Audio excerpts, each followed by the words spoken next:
Ini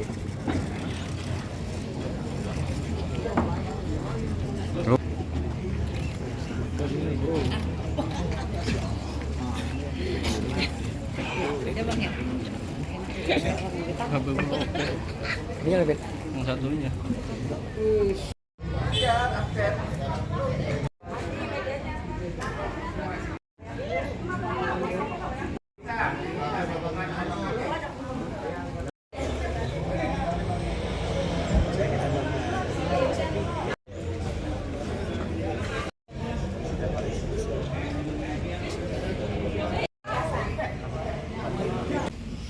Bismillahirrahmanirrahim. Assalamualaikum warahmatullahi wabarakatuh. Perkara penculikan yang disertai kekerasan seksual yang dialami oleh 3 orang anak korban yang berbeda. Rata-rata usia anak korban masih berusia 9 tahun. Jadi berdasarkan 3 laporan polisi, yang 2 laporan polisi pertama itu terjadi pada bulan Agustus, dan laporan polisi yang ketiga itu terjadi pada bulan September. Dapat dijelaskan kejadian pertama ini, TKP pertama itu terjadi pada hari Senin tanggal 5 Agustus 2024 sekira pukul 15.30 di sebuah SD negeri wilayah Ciputat. Yang kejadian kedua pada hari Rabu tanggal 21 Agustus 2024 sekira pukul 16.20 WIB di samping sebuah SD negeri wilayah yang sama. Dan TKP yang ketiga pada hari Rabu tanggal 23 September 2024 sekira pukul 16.49 WIB di samping jalan sebuah SD negeri di wilayah yang sama. Jadi kalau misalkan rekan-rekan melihat ini rentang waktunya TKP 3 kejadian ini hampir sama. Dan di sini terdapat 3 anak korban. Korban pertama berinisial S, usia kurang lebih 9 tahun. Kedua inisial B, usia kurang lebih 9 tahun. Dan korban ketiga inisial A, perempuan usia kurang lebih 9 tahun. Untuk semuanya perempuan dan kurang lebih usia 9 tahun. Dan untuk tersangka inisial DG, laki-laki usia kurang lebih 32 tahun. Status belum menikah. Tersangka ini merupakan residivis kasus pencabulan anak di bawah umur yang pernah ditangani oleh Polres Jakarta Selatan pada tahun 2014. Jadi kronologi singkat perkara dapat kami jelaskan bahwa ketika kejadian ini yang dialami oleh anak korban ini di 3 TKP ini terjadi pada saat anak korban pulang sekolah, yang sedang menunggu dijemput orang tuanya dan ada yang langsung pulang berjalan kaki. Tersangka DG menggunakan sepeda motor berjenis Matic menghampiri dan membuntuti para korban. Selanjutnya, tersangka DG menyampaikan kepada korban serangkaian kata-kata bujuk rayu. Hampir semua kata-katanya sama. Nama kamu siapa? Orang tua kamu namanya siapa? Terus menjelaskan bahwa orang tua kamu kecelakaan. Ayo, kamu saya antar, nanti ikut sama saya. Rata-rata semua bujukannya seperti itu. Untuk yang pertama, yang kedua, nama ayah kamu siapa? Mamahku S, itu ayah kamu kecelakaan, mamah kamu lagi nangis-nangis, ayo ikut kamu sekarang, dengan bujuk rayu seperti itu. Sama untuk anak korban yang ketiga, ayo disuruh jemput kamu ikut ke rumah sakit, mamamu kecelakaan dari motor. Nah, pada saat itu korban anak ini 3-tiganya sempat menghiraukan tersangka, tapi tetap dipaksa dan kembali membujuk sehingga akhirnya anak korban mau mengikuti tersangka DG dengan posisi ketiga anak dibonceng di posisi depan motor. Lanjut, setelah tersangka berhasil membawa anak korban, kemudian tersangka membawa anak korban berkeliling menggunakan sepeda motor. Berdasarkan hasil pemeriksaan, para anak korban sempat meminta kepada tersangka DG untuk segera dipulangkan. Namun tersangka DG kembali membujuk dengan menjanjikan anak korban sejumlah uang, sehingga membuat para anak korban tersebut kembali diam dan tidak meminta pulang lagi. Selanjutnya, sepeda motor yang dikendarai tersangka DG dengan anak korban berhenti pada suatu tempat atau lahan di mana itu merupakan suatu empang atau kolam pemancingan yang berada di daerah Kabupaten Bogor, kurang lebih jaraknya sekitar 25 km dari sekolahan para anak korban. Setibanya di lokasi tersebut, situasi dan kondisi gelap, sepi. Jadi pada saat di sana ketiga anak korban dalam keadaan gelap dan sepi.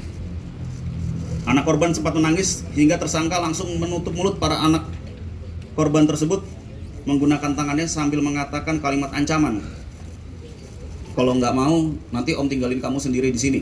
Sehingga anak tersebut menurut kemauan dari tersangka DG dan berhenti menangis.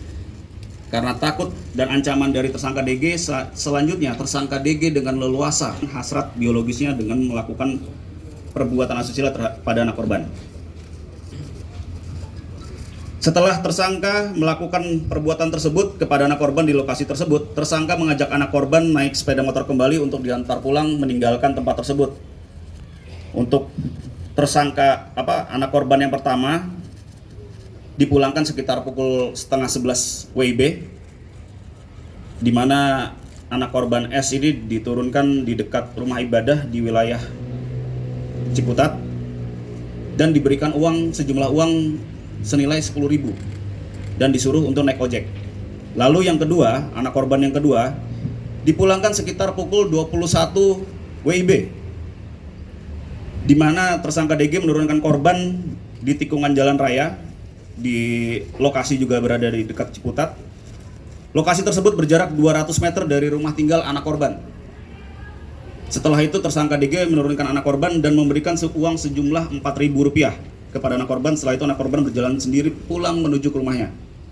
Lalu anak korban yang ketiga dipulangkan sekitar pukul 20.15 WIB, di mana tersangka DG menurunkan anak korban A di depan sebuah sekolah menengah atas di wilayah Ciputat.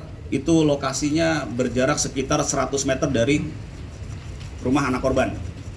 Selanjutnya untuk itu anak korban berjalan pulang sendiri menuju rumah dan diketemukan oleh warga sekitar dan diantar pulang ke rumahnya. Dan untuk tersangka DG ini diterapkan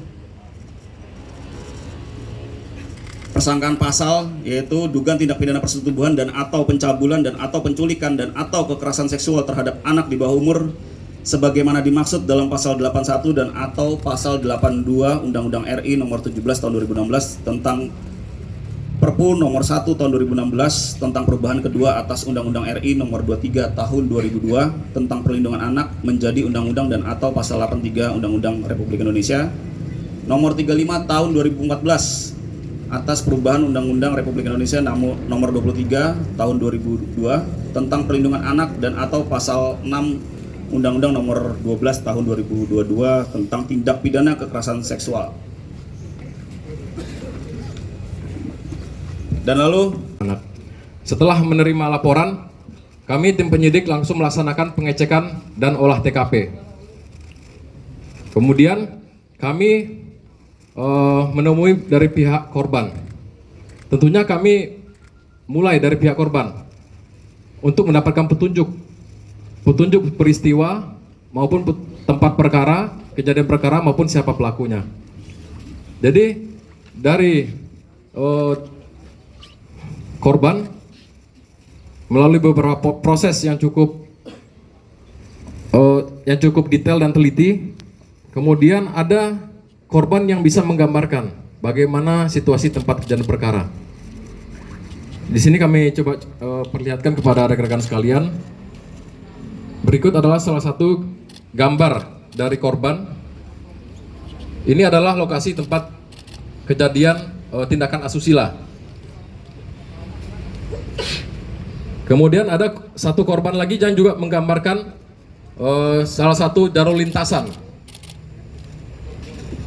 yang masih ingat. Jadi ada korban masih ingat bagaimana ciri-ciri tempat lintasan di mana korban dibawa oleh pelaku.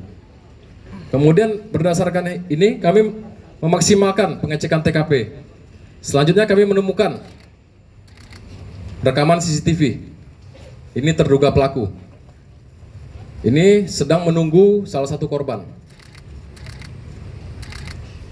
Selanjutnya, kami mendapatkan CCTV pelaku membawa korban.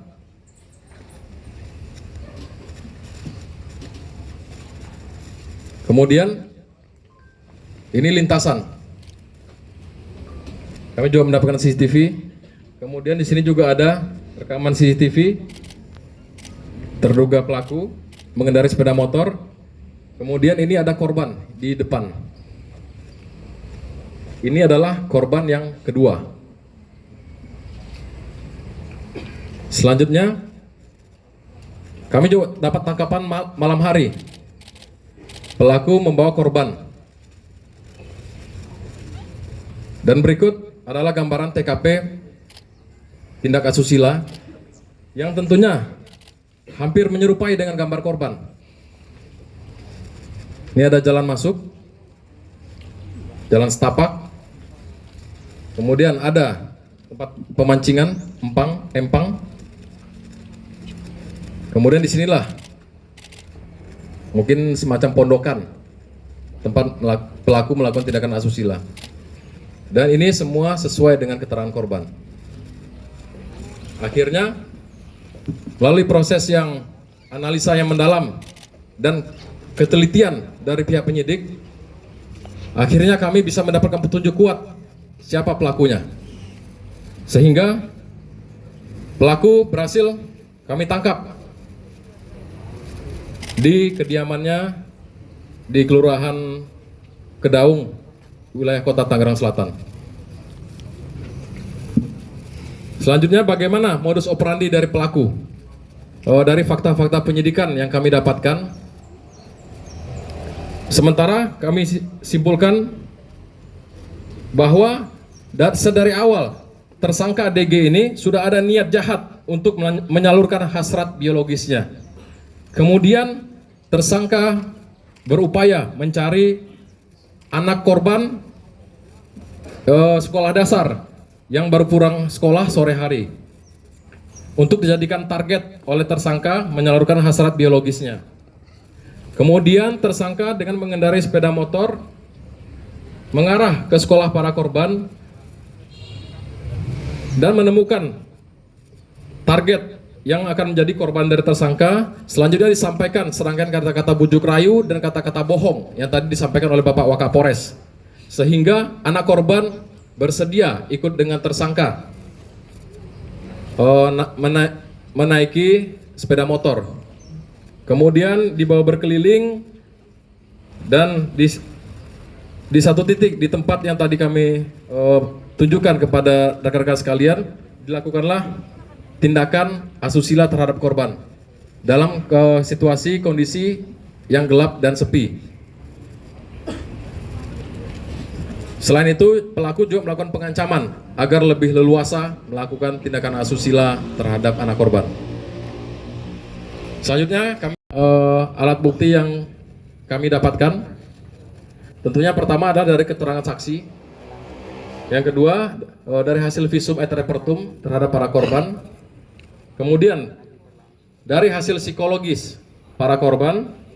Kemudian, beberapa barang bukti yang kami dapatkan, yaitu pakaian ketiga anak korban yang dipakai pada saat kejadian. Ada pakaian yang sesuai dengan di CCTV. Kemudian rekaman CCTV. Kemudian ada beberapa barang bukti yang berhasil disita dari tersangka. Yang pertama, 1 unit sepeda motor Yamaha Mio warna hitam merah dengan nopol terpasang. Yang kedua, 1 unit handphone Samsung A14 warna silver.